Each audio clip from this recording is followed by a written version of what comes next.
Bill आपका स्वागत है और मुझे खुशी हुई। वैसे इस बार हमारे मिलने में शायद बहुत बड़ा गैप हो गया। G20 की पहले हमारी काफ़ी बातें हुई थी और आपने देखा होगा कि G20 एक प्रकार से काफ़ी दाएं बाएं चल रहा था। अब पूरी तरह उसका जिस हेतु से G20 का जन्म हुआ उस पर हम एक मेन स्ट्रीम में ले पाए हैं और शायद आप भी अनुभव करते होंगे। Well, the G20 is way more inclusive, and so it was fantastic to see that India, in hosting it, really raised things like digital innovation and how this South-South collaboration can be far more than just the dialogue with the North. It can actually be a system that improves health. And you know, our foundation is so excited about the positive results that you've achieved here in India that we'll be a partner in trying to take that into many other countries. आपकी बात सही है। जब मैं Indonesia में भी G20 में गया था तो दुनिया के सभी देशों की क्यूरियोसिटी ये थी कि आपने ये डिजिटल रिवॉल्यूशन कैसे लाया है। और तब मैं उनको समझाता था, एक तो मैंने इस टेक्नोलॉजी को डेमोक्रेटाइज कर दिया है, ये किसी की मोनोपोली नहीं रहेगी, ये जनता का होगा, जनता के द्वारा होगा और जनता में जो भी उभरती हुई टैलेंट इसमें वैल्यूएशन करेगी वो करती चलेगी, ताकि ये कॉमन मैन को भी टेक्नोलॉजी पर विश्वास पैदा होना चाहिए। जैसे 10 डॉक्टर होते हैं, सब MBBS होते हैं, लेकिन एक डॉक्टर के पास ज्यादा लोग जाते हैं क्योंकि उसका भरोसा बन गया है। In areas like digital government, India is not only adapting technology, but it's actually leading the way. What are some of the things you're excited about? Health, agriculture and education. मैंने जो आरोग्य मंदिर बना है, 2 लाख आरोग्य मंदिर, आयुष्मान आरोग्य मंदिर विलेजेस में, ये जो मेरे हेल्थ सेंटर है उनको मैं डायरेक्टली मॉडर्न टेक्नोलॉजी से बेस्ट हॉस्पिटल के साथ उनको जोड़ देता हूँ। पहले शुरू में उनको लगता था डॉक्टर तो है नहीं, मुझे देखे बिना कैसे बताता है, लेकिन बाद में उनको समझ आया कि टेक्नोलॉजिकल इंस्ट्रूमेंट और सैकड़ों किलोमीटर दूर बैठा हुआ डॉक्टर भी उनको सही डायग्नोसिस कर रहा है, सही एडवाइस कर रहा है, तो लोगों का कॉन्फिडेंस बढ़ रहा है। जितना बड़ी हॉस्पिटल में होता है उतना ही छोटे आरोग्य मंदिर में हो रहा है। तो ये डिजिटल प्लेटफॉर्म की कमाल है। और दूसरी बात एजुकेशन, मैं बच्चों को बेस्ट एजुकेशन पहुंचाना चाहता हूँ। टीचर की जो कमियां है उसको मैं टेक्नोलॉजी से भरना चाहता हूँ। दूसरा, बच्चे का इंटरेस्ट विजुअल में है, स्टोरी टेलिंग में है, तो उस प्रकार के कंटेंट बनाना उस दिशा में मैं काम कर रहा हूँ ताकि बच्चों को लगना चाहिए। और मैंने कुछ सर्वे किया, मैंने देखा बच्चों को बड़ा मजा आ रहा है। मेरे यहाँ एग्रीकल्चर में भी मैं बहुत बड़ा रिवॉल्यूशन ला रहा हूँ और मैं माइंडसेट बदलना चाहता हूँ। In one of the themes I think India brings to technology is that it should be available for everyone, actually lifting up those who need it the most. जब मैं दुनिया में डिजिटल डिवाइड की बात सुनता था, मैं कहता मेरे देश में मैं सब कुछ नहीं होने दूंगा कि डिजिटल डिवाइड हो। और डिजिटल पब्लिक इंफ्रास्ट्रक्चर ये अपने आप में बहुत बड़ी रिक्वायरमेंट है। आज मेरे यहाँ गांवों तक मैं ये डिजिटल फैसिलिटी पहुंचाना चाहता हूँ, तो मुझे लगता है वो बहुत बड़ा टारगेट ग्रुप है। महिलाएं तुरंत नई चीज़ों को स्वीकार करती है, ये मेरा अनुभव है मेरे देश में। उनके अनुकूल कौन सी चीजें मैं टेक्नोलॉजी में ले जाऊंगा तो वो एकदम से एक्सेप्टेबिलिटी बनती है। मैंने एक कार्यक्रम लिया है, नमो ड्रोन दीदी। इसके पीछे मेरे 2 लक्ष्य हैं। एक तो मैं भारत के गांवों में 3 करोड़ महिलाओं को लखपति दीदी बनाना चाहूँ, और वो भी एक गरीब परिवार से। तो मैं एक साइकोलॉजिकल चेंज करना चाहता हूँ। ये छोटी छोटी चीजें नहीं, बड़ी चीजें करनी है। दूसरा, गांव में महिलाएं मतलब यही काम करेगी, भैंस को चराएगी, गाय को चराएगी, दूध दोएगी, नहीं, मैं उसके हाथ में टेक्नोलॉजी देना चाहता हूँ। मैं साइकोलॉजिकल चेंज लाना चाहता हूँ। गांव के सब लोगों को लगना चाहिए कि ये हमारे गांव को बदल रही है। एग्रीकल्चर को मैं आधुनिक बनाना, वैज्ञानिक बनाना, ये जरूरत मैं देखता हूँ। और उसीलिए मैंने ड्रोन दीदी का, और बहुत सक्सेसफुल चल रहा है। मैं ड्रोन दीदी से इन दिनों बातें करता हूँ, उनको इतनी खुशी है, वो कहते हैं हमको साइकिल चलाना नहीं आता था, आज हम पायलट बन गए, हम ड्रोन चला रहे हैं। सोचने का तरीका बदल गया है।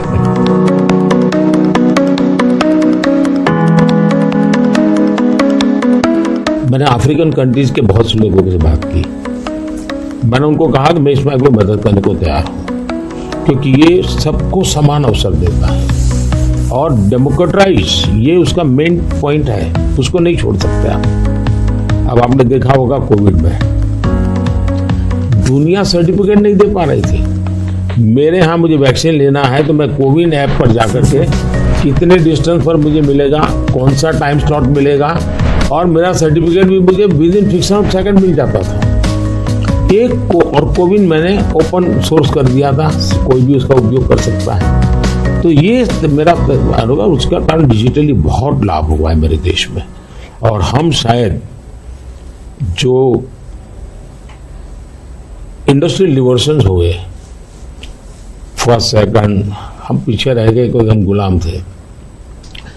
ये चौथा जो इंडस्ट्रियल रिवॉल्यूशन है, जिसमें डिजिटल एलिमेंट सबसे बड़ा है, और भारत इसमें बहुत कुछ प्राप्त कर लेगा, ऐसा मेरा विश्वास है। Yeah, I think the key point is that the digital infrastructure just gets keeping richer. You know, a lot of people know about the identity system and the digital payment systems, and that the government, by taking virtually all the government payment programs now and digitizing those, that alone saved a lot of money, and it created access on a more equal basis. But now as you're moving into the different areas, advice for farmers, registering their land, tutoring for kids, and the health records, connecting all of those, that's kind of a second phase. And we're just at the beginning now of the third phase, where these advances in artificial intelligence will come on top of that and make the value even better. आपने सही कहा, AI का महत्व बहुत है, और मैं तो कभी कभी मजाक में कहता हूँ, हमारे देश में माँ को आई बोलते हैं, माता को बहुत से राज्यों में भाषा बोलते हैं आई। अब मैं कहता हूँ हमारे यहाँ बच्चा पैदा होता है तो आई भी बोलता है, AI भी बोलता है। वो इतना एडवांस हो गया है। अब देखिए मैं कैसे उपयोग करता हूँ, मैं आपको बताऊँ, जिसको देखकर आपको भी खुशी होगी कि कॉमन मैन कैसे AI का उपयोग कर सकता है। जैसे मैंने G20 में AI का बहुत उपयोग किया। मेरे पूरे G20 का परिसर था, उसमें पूरा का पूरा AI का उपयोग करके सारे इंटरप्रिटेशन की व्यवस्था मैंने AI से की। मैंने मेरे सभी ड्राइवर्स को मोबाइल फ़ोन पर ऐप डाउनलोड करवा दिया, उसके साथ बैठे हुए गेस्ट उनको करवा दिया। मान लीजिए वो फ्रेंच भाषा जानते हैं तो ड्राइवर के पास ऐप में फ्रेंच की व्यवस्था थी, वो ड्राइवर के साथ फ्रेंच में बोलते थे, ड्राइवर अपनी लैंग्वेज में सुनता था, ड्राइवर अपनी लैंग्वेज में जवाब देता था। यानी ड्राइवर के साथ कम्युनिकेशन किसी भी लैंग्वेज में वो कर सकते थे। मैंने अभी एक प्रयोग किया, मैं काशी तमिल संगम में कार्यक्रम करता हूँ, तो काशी में तमिलनाडु के लोग आए हुए थे, तमिल भाषा मैं बोल नहीं सकता हूँ, तो मैंने AI का उपयोग किया। मैं हिंदी में बोला और सबने मेरा भाषण तमिल में सुना AI के द्वारा। उसी I am using my NaMo app, और मैं AI का बड़ा उपयोग करता हूँ और मेरे लिए पूरे देश में बहुत काम आता है। ये मेरा फोटो बूथ है। अब आप सेल्फी ले लीजिए इस पर, टेक द सेल्फी।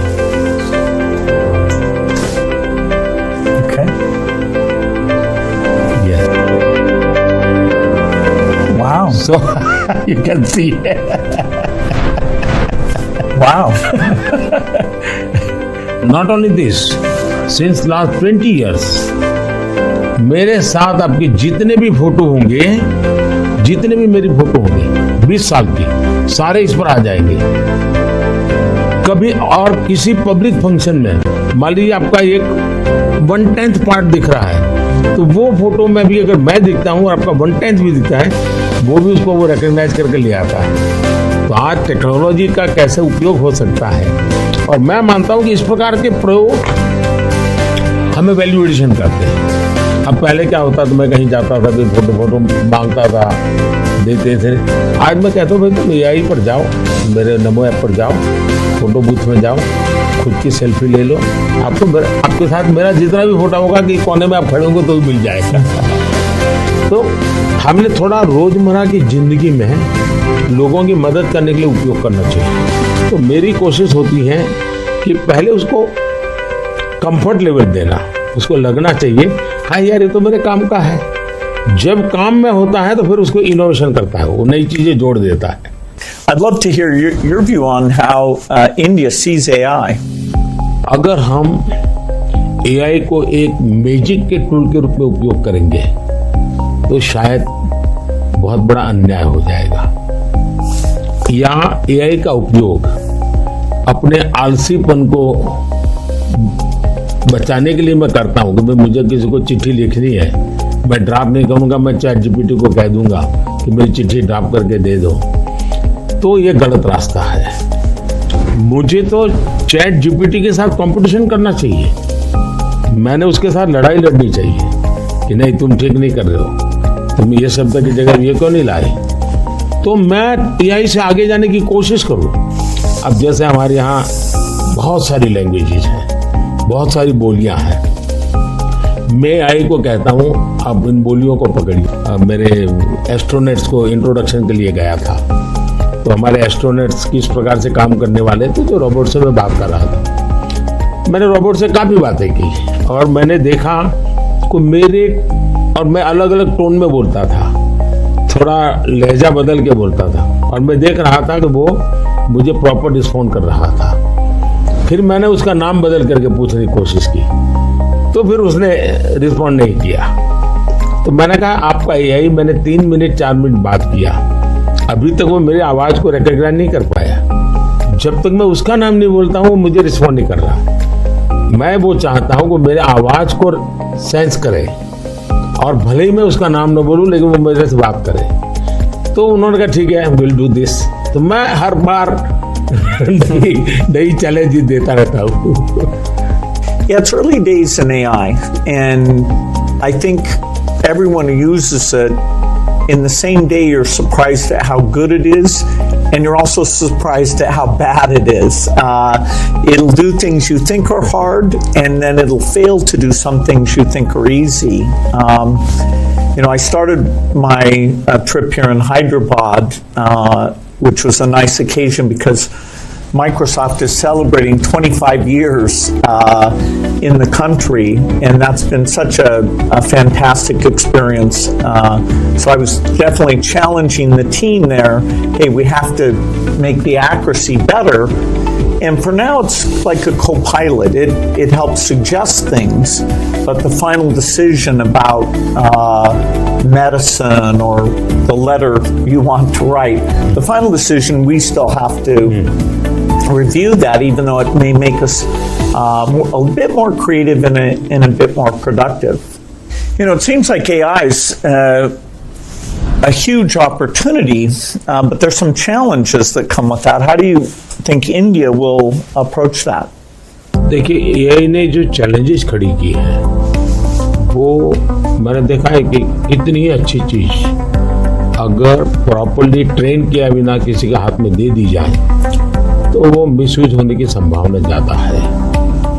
अब मैंने AI से जुड़े सारे ब्रेन से उनसे भी बात की। मैंने कहा शुरू में हमने कोई भी AI जनरेटेड चीज है तो उस पर आना चाहिए वाटरमार्क कि ये AI जनरेटेड है, ताकि कोई मिसगाइड ना हो। और ये बुरी चीज नहीं है, सिंपली इट्स AI जनरेटेड, तो मैं उसका वैल्यू समझ लूंगा। डीप फेक भारत जैसे डेमोक्रेटिक कंट्रीज में और इतनी विशाल कंट्री में कोई एक डीप फेक में कुछ भी चीज डाल दे, मेरे ही वॉइस पर कुछ ऐसी गंदी चीज डाल दे तो शुरू में तो लोग मान जाएंगे, तो बहुत बड़ी आग लग जाएगी। तो ये जरूरी है कि डीप फेक AI जनरेटेड और ये सोर्स है ये आज शुरू के दिनों में, आगे चल करके क्या होगा जरूरत नहीं पड़ेगी शायद, लेकिन ये हमने कुछ डूज एंड डोंट्स उस पर सीरियसली सोचना पड़ेगा। उसी प्रकार से मैं एआई से पहले काम वो लूं जिसकी मेरी महारत हो और मैं थक गया हूं सो जाऊं वो कर लेगा, तो वो ठीक नहीं है। जैसे हम कह देते कि भाई तुम 5 बजे उसको फोन लगा देना तो यही कर देगा, या मैं कह दूंगा कि मेरा वो गाना मुझे सुना दो तो कर देगा। तो मुझे पता होना चाहिए ना कि भाई मुझे इस समय किस गाने को सुनने की जरूरत है, मेरे लिए क्या रिक्वायरमेंट है। अगर मैं ये ना करता, मेरे से टूल का ही उपयोग करने के लिए खेल खेलता रहूं, तो शायद मैं वैल्यूएशन नहीं कर पाऊंगा, टाइम पास कर लूंगा। In the AI world, data is so important, and yet people have concerns, privacy concerns. How do we strike the balance there? Data एक बहुत बड़ा इश्यू बना हुआ है,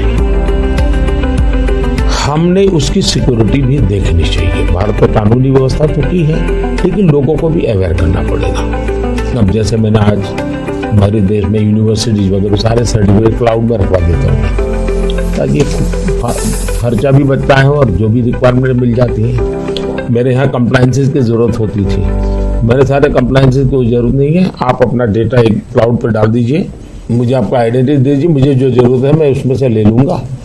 तो मैं नागरिकों का ईज ऑफ लिविंग के लिए टेक्नोलॉजी का बहुत उपयोग कर रहा हूँ दिनों। सर्विसेज के लिए पहले करता था, अब मैं ईज ऑफ लिविंग के लिए कर रहा हूँ। Yeah, data is definitely it's going to be very exciting that we'll be able to preserve privacy and still learn a lot from the data.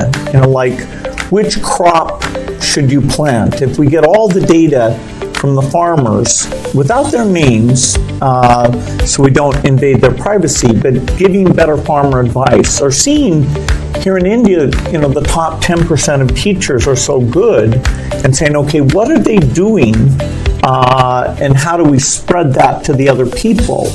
Or even if there's some new nutrition approach, sometimes it works and sometimes not. And so because you have the medical record, the ability to kind of track and say, okay, this is working very well, or this isn't, we can be a lot smarter without threatening individual privacy. मैं इसको दो तरह, एक हमें common man को भी quality data के लिए ट्रेन करना पड़ेगा। हमारे डेटा में क्वालिटी होनी चाहिए, क्लैरिटी होनी चाहिए। दूसरा, डेटा ओनर को मालूम होना चाहिए कि जो मेरे से डेटा मांग रहा है वो किस काम के लिए मांग रहा है। अगर वो उसके साथ एग्रीमेंट करके उसमें से कमाई करना चाहता है तो उसको अलाउ करना चाहिए कि और पहला, उसको प्रायोरिटी रिसर्च के लिए होनी चाहिए। रिसर्च के डेटा की वैल्यू ज़्यादा ना हो, ताकि वरना रिसर्च बहुत महंगा हो जाएगा। और रिसर्च करने वाले इंस्टीट्यूट ने भी उसको एश्योरेंस देना चाहिए कि तेरे डेटा का मैं जो उपयोग कर रहा हूँ वो इसी काम के लिए होगा, ये ग्लोबल गुड के लिए है, कॉमन मैन के गुड के लिए। तो मैं मानता हूँ दुनिया में कोई भी व्यक्ति इनकार नहीं करेगा। I think it's interesting that some of these digital systems create efficiency by getting rid of the middleman, and that's super beneficial. मैं तो कभी कभी कहता हूँ कि मैं ऐसी सरकार चलाना चाहता हूँ एज फार एज मध्यम वर्गीय जो वर्ग है उसकी जिंदगी से सरकार बाहर निकल जाए, उसकी जिंदगी में सरकार की कोई जरूरत ही ना हो। जो गरीब है जिसको सरकार की जरूरत है वहां सरकार भरपूर हो, लेकिन जिसको कोई जरूरत नहीं बिना कारण सरकार जाकर के उसको कोई ये लाओ वो लाओ, ये करो वो करो करती रहती है, तो वो बंद हो जाएगा। और इसलिए मेरी कोशिश यही है कि हमारा प्रयास यही रहेगा कि हम इसको करें। In 2015, one of the great things we did together was you came to Paris for that mission innovation. That was fantastic. Yes. Climate के संबंध में हम दोनों के विचार एक ही प्रकार के हैं और आपने बहुत सक्रियता से भूमिका भी अदा की। तो उस समय ओबामा, आप, मैं और फ्रांस के प्रेसिडेंट हम मिले थे और तब हम लोगों ने डिटेल में चर्चा की थी हम इसको वे फॉरवर्ड कैसे ले जाएं। लेकिन दुर्भाग्य से वो बात ज़्यादा आगे चली नहीं। लेकिन G20 के बाद क्लाइमेट को लेकर एक वातावरण बना है कि भाई सब लोग अपनी अपनी जिम्मेवारी अदा करेंगे। तो जो हमने बीज बोए थे और जिसमें आपकी भी बहुत बड़ी भूमिका थी, वो अब कुछ वटवृक्ष के रूप में सामने आएगा, ऐसा मुझे लग रहा है। मैं समझता हूँ क्लाइमेट एक ऐसा विषय है, जरा खुले में जाकर के हम लोग बात करते हैं।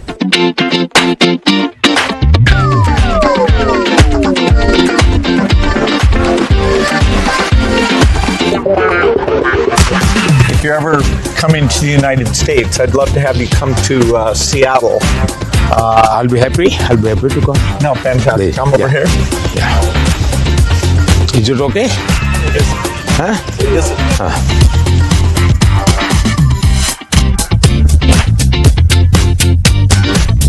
क्लाइमेट को लेकर के हम बात कर रहे थे। भारत, मुझे बहुत खुशी है कि हम रिन्यूएबल एनर्जी के क्षेत्र में बहुत तेजी से आगे बढ़ रहे हैं। सोलर एनर्जी, विंड एनर्जी, हम काफ़ी काम, हम न्यूक्लियर के अंदर काफ़ी तेजी से आगे बढ़ना चाहते हैं।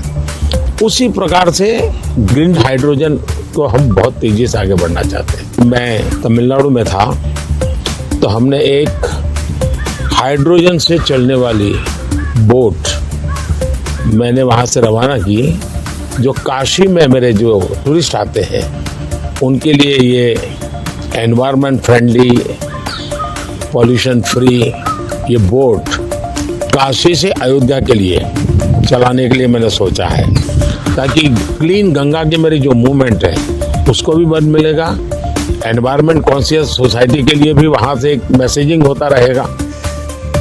Well, India brings to the climate change a rich history of caring about the environment. How do you see connecting those? हमारे यहाँ रीयूज, रिसाइकल ये हमारे नेचर में है। अब देखिए, ये जो जैकेट है ये रिसाइकल मटेरियल का है, लेकिन ये रिसाइकल मटेरियल की भी विशेषता है। इसकी विशेषता ये है, जो टेलर के यहाँ कपड़े के टुकड़े निकलते हैं ये सारा वेस्ट इकट्ठा किया हुआ है। फिर जो पुराने कपड़े हैं उसको भी इसमें लिया हुआ है, और 30-40% वेस्ट प्लास्टिक बोतल को लिया हुआ है, और उन सबको रिसाइकल करके ये कपड़ा बना है। Yeah, the innovation both here in India and the world is coming along. Are the goals that we set, staying below 1.5 degrees, we probably will miss that. Even 2 degrees isn't going to be so easy. And the thing you and I really emphasized in Paris is the need for innovation. If the green approach can be made as cheap or cheaper than the old approach, then the adoption will be very good. If it's more expensive, it's not clear who's going to be willing to pay for that. Should the rich countries pay for that?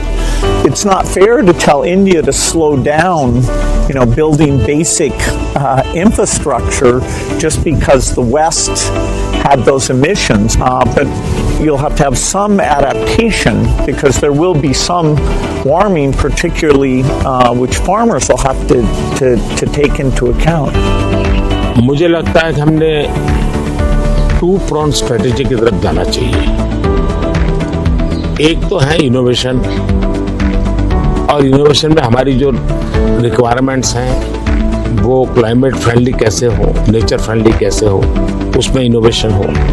Bharat ने अभी अपने इस budget में 1 लाख करोड़ रुपए का corpus fund बनाया है, और यंग जनरेशन को हमने कहा है कि आप इनोवेशंस के लिए आइए। 50 साल तक इंटरेस्ट फ्री लोन हम देंगे और आप इनोवेशन कीजिए। 1 लाख करोड़ रुपए का जो अपकमिंग टेक्नोलॉजीज है, फ्यूचरिस्टिक टेक्नोलॉजी है, उस पर आप रिसर्च करिए, इनोवेशन कीजिए।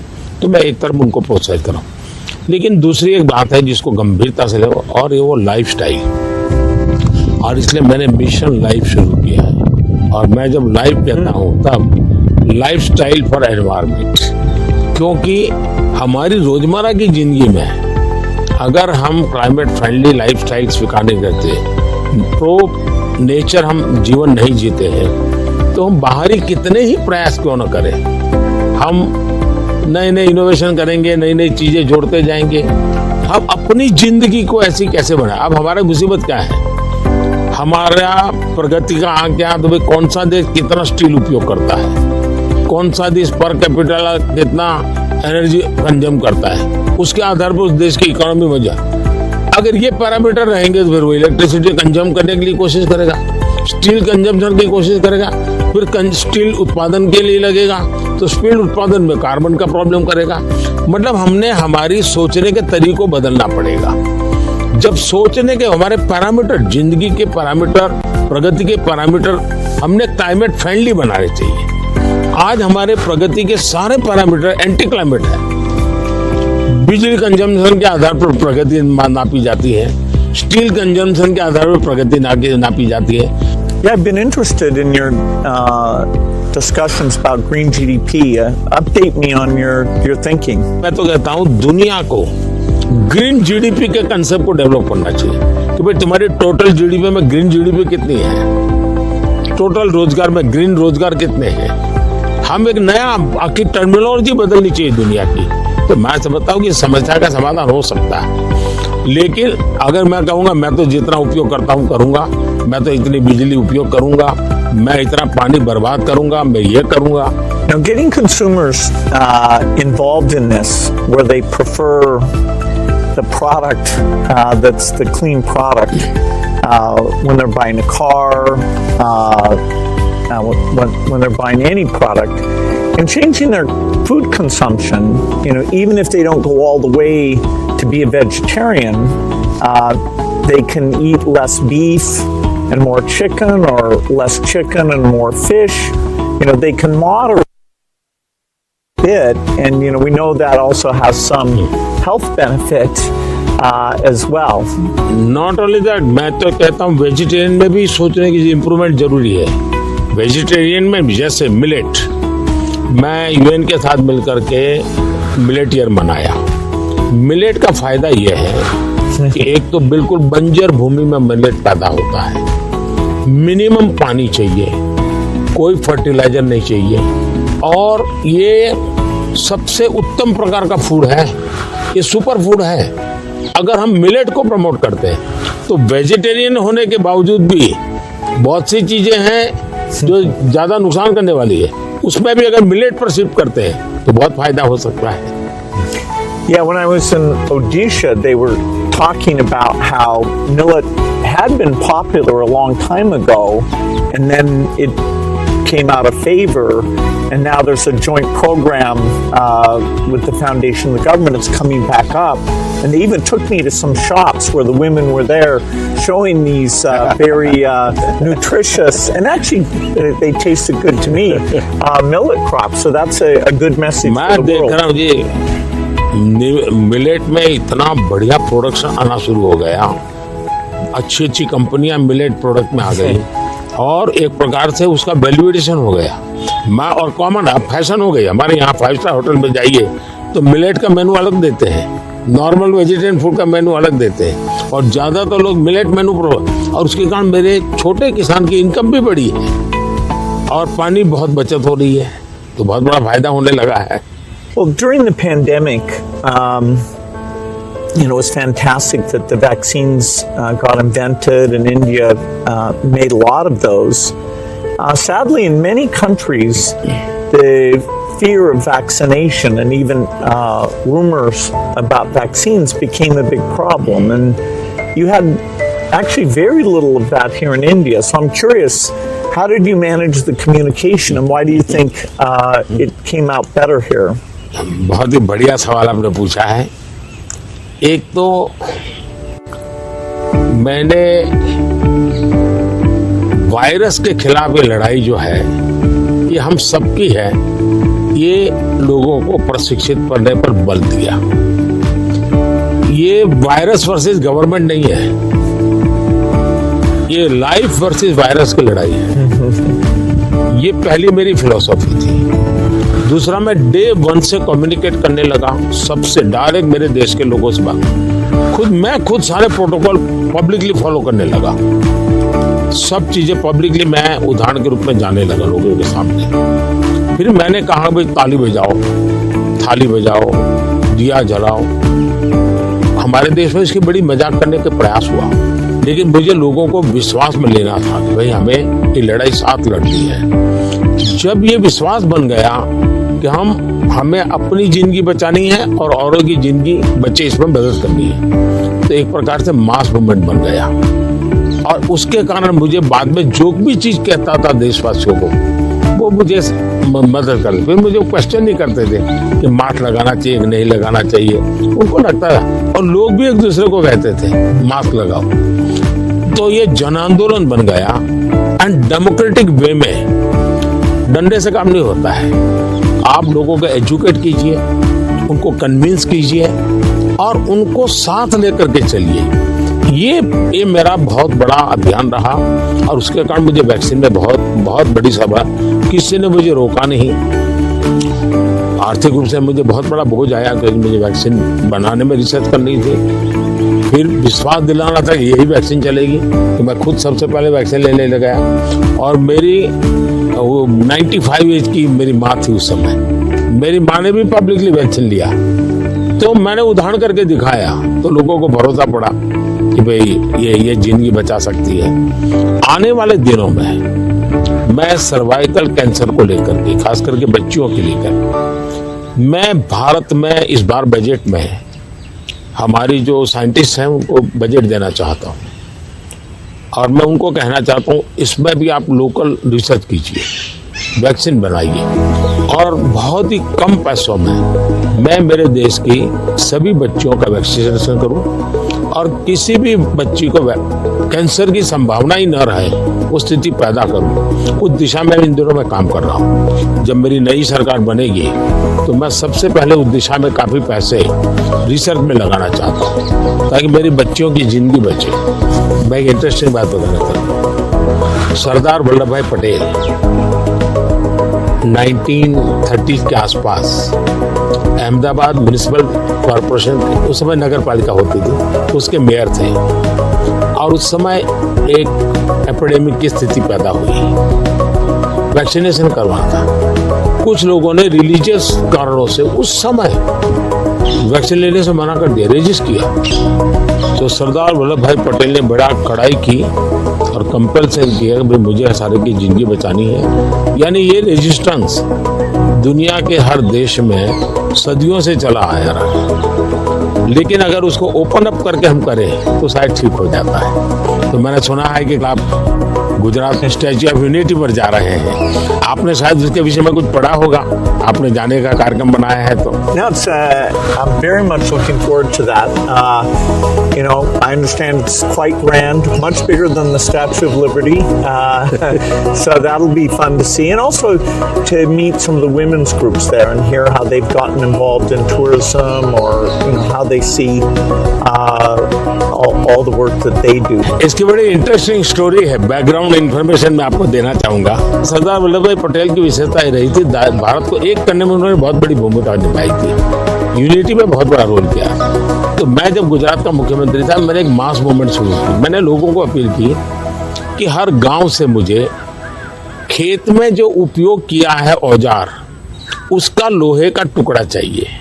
हर गांव से एक लोहे का टुकड़ा चाहिए, और वो चाहिए क्या, जिसका कभी न कभी खेत में औजार उपयोग किया है। तो हिंदुस्तान के 6 लाख गांवों से मैंने किसानों से लोहे का टुकड़ा इकट्ठा किया, उसको मेल्ट किया और उसका मैंने स्टैच्यू में उपयोग किया है। दूसरा, मैं हर गांव से मिट्टी लाया, उस मिट्टी का मैंने एक यूनिटी वॉल बनाया है। तो हिंदुस्तान के 6 लाख गांवों की मिट्टी उसमें है, और मेरा उसके पीछे स्पिरिट है यूनिटी का। हमने इतने बड़े देश की विविधताओं के बीच में एकता कैसे बनानी, उसके लिए मैंने स्टैच्यू बनाया। और स्टैच्यू ऑफ लिबर्टी से ये डबल साइज का है, ये दुनिया का सबसे बड़ा ऊंचा स्टैच्यू, और कम से कम समय में बनाया।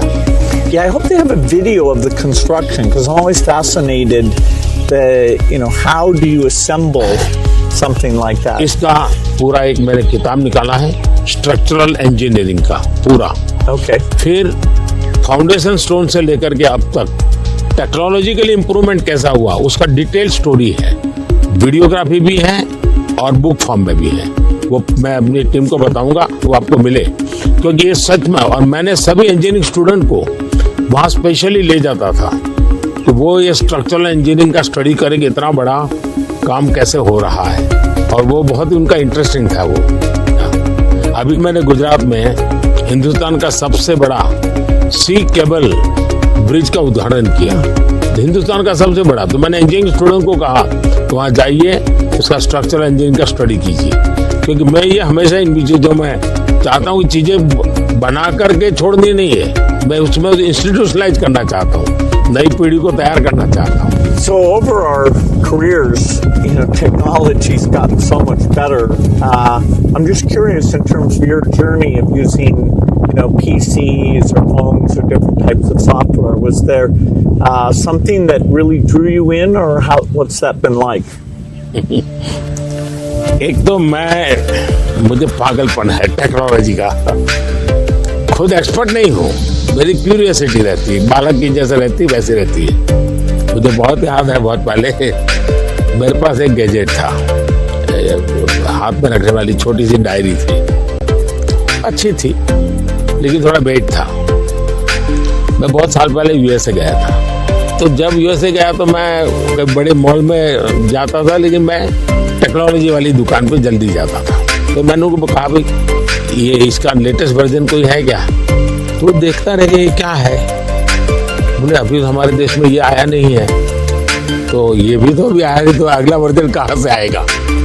तो मैं इतना एडवांस चीज़ों को ढूंढता रहता था, देखता रहता था, लेकिन मैं टेक्नोलॉजी का गुलाम नहीं हुआ, मैं किसी से बंधा नहीं हूँ, मैं पानी के प्रवाह की तरह नई चीज़ों को खोजता रहता हूँ, ढूंढता रहता हूँ, और कहीं पर मुझे सुनता हूँ तो मैं ले आता हूँ, और शायद मुझे जल्दी से करने का भी शौक है, उसको मैं जल्दी से जल्दी कैसे लाऊं, जल्दी कैसे करूं।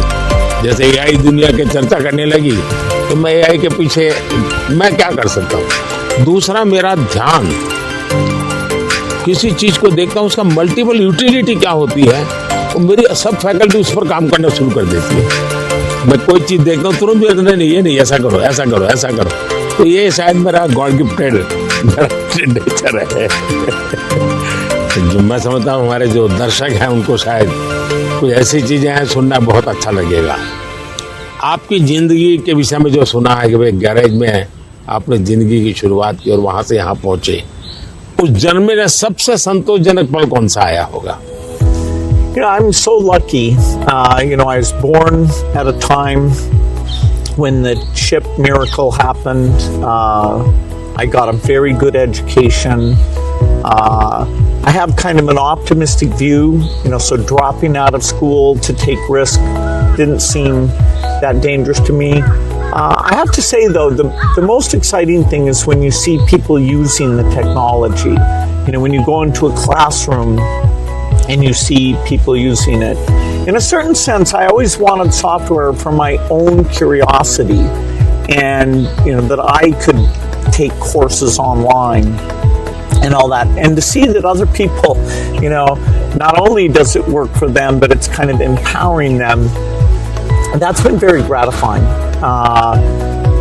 We still have a lot of limitations, but in that event with all the Microsoft India employees, it was kind of a milestone to see, okay, what had been a dream now was a group of brilliant people taking it to the next level. कौन सी किताब होगी जिसने आपको बहुत प्रभावित किया होगा? Well, I think the one, and people are going to read one, is Steven Pinker wrote one called The Better Angels of Our Nature. If you learn about the world, you see all the shortcomings. Children are still dying, and it can actually, the more you learn, it can seem very bleak. But the truth is, we have made incredible progress. More children are surviving, and so we have to both be upset that it's not good enough, but also understand that incredible progress. And so I thought that book really captures that duality in a brilliant way. One question I've always wanted to ask you is, you're one of the hardest working people ever, but I'm just curious, when you do want to relax, do you have a game or something that helps you to take time off?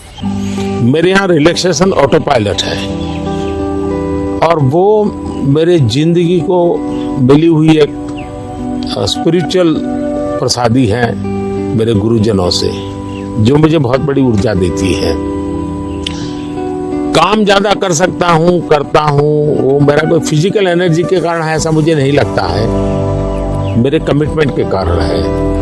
मेरे मन में हमेशा एक emotional attachment है कि जो mission मेरे सामने है मैं उसको जीता हूँ, मैं मिशन के लिए जुड़ जाता हूँ, जो इसलिए मुझे और कुछ दिखता नहीं है। तो एक तो ये वो कारण है। दूसरा मेरा शरीर का ट्रेनिंग ऐसा हो गया, I can say body training. जैसे मेरी बहुत कम नींद है, मैं लेट नाइट तक काम कर सकता हूँ, मैं आज भी बहुत जल्दी उठ जाता हूँ और मैं हमेशा फ्रेश रहता हूँ। और ये कारण था मेरा, जब एक कालखंड था जब मेरा हिमालयन लाइफ था, तो उसमें एक हमारी परंपरा रहती थी, जो संन्यास परंपरा में ब्रह्म मुहूर्त में स्नान करना, तो करीब वो 3:20 3:40 के बीच में होता है सुबह मॉर्निंग में। तो मैं उन चीजों से बड़ा आदी बना हुआ था, तो मेरा बॉडी एक प्रकार से ट्रेन हो चुका है और इसलिए मुझे रिलैक्स करने के लिए कुछ एक्स्ट्रा किसी चीज की जरूरत नहीं पड़ती। और उसके कारण एक कमी भी है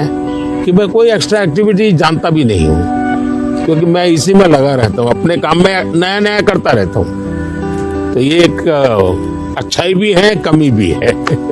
Well, we've had fantastic partnership working together, and I see many opportunities to do even more. So look forward to talking again, whether it's the next time I'm here or hopefully I'll see you in Seattle sometime. मुझे बहुत अच्छा लगा और कई विषयों पर ऐसे गप्पे मारने का मौका मिला।